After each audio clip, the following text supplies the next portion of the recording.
महाद्रिपार्श्वे च तटे रमन्तं सम्पूज्यमानं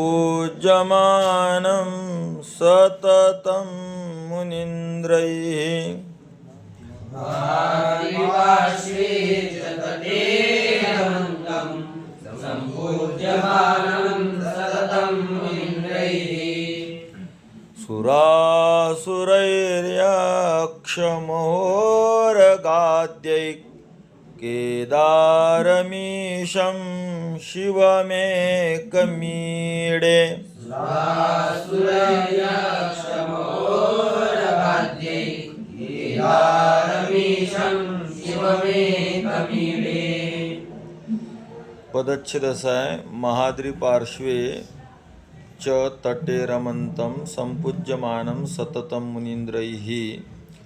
सूर असुरैः यक्षमहोरगाद्यैः केदारम ईशं शिवम एकम ईडे। महाद्रिपार्श्वे तटे रमंतम, महान असा पर्वत त्याच्या जवळ महाद्रिपार्श्वेचा अर्थ. मग महान असा पर्वत कोणता? हिमालय. म्हणून महान पर्वत हिमालय, महाद्री त्याच्या जवळ, तटे त्याच्या तटावर, जे केदार नावाचं शिखर आणि त्या शिखराच्या तटावर, रमंतम तिथं रममान होणारे. अधिक कसे हे? थोडा अन्वय असा करा. सुरासुरैः यक्षमहोरगाद्यैः मुनीन्द्रैः सततं सम्पूज्यमानं. सूर, असुर, यक्ष आणि महाउरग. सूर म्हणजे देव, असुर म्हणजे राक्षस, यक्ष म्हणजे यक्ष आणि महाउरग. महा म्हणजे महान, उरग म्हणजे सर्प.